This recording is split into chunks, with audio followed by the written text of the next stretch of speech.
In today's video, I'm going to be teaching you how to type exponents and subscripts in Canva. So the first thing you want to do is log into your Canva account, and once you are logged in, you will either land on the home dashboard or the templates dashboard.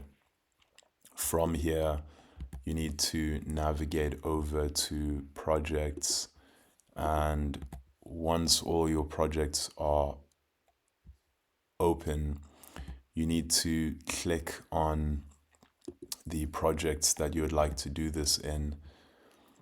And once the Canva design editor is open, you need to click on the element that you would like to apply this to. And when you do that, a pop-up toolbar directly above your text element will appear. You want to look to the very top bar of formatting options, and from here you want to click on advanced settings, which is the T with the arrow beneath.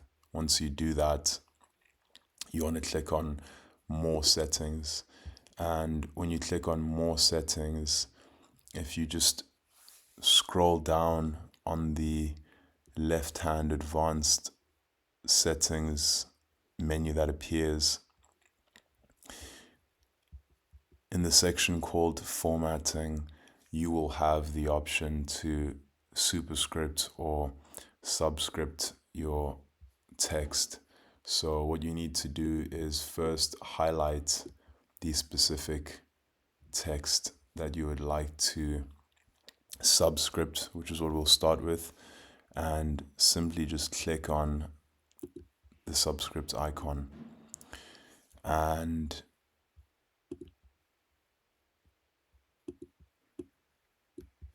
you can just repeat the process.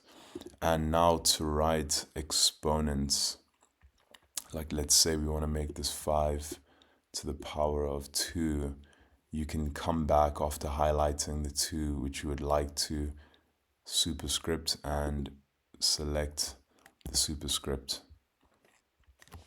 So it really is that simple.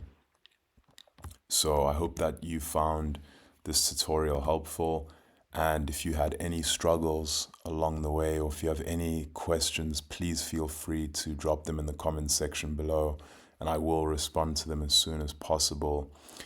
Thank you for watching this video.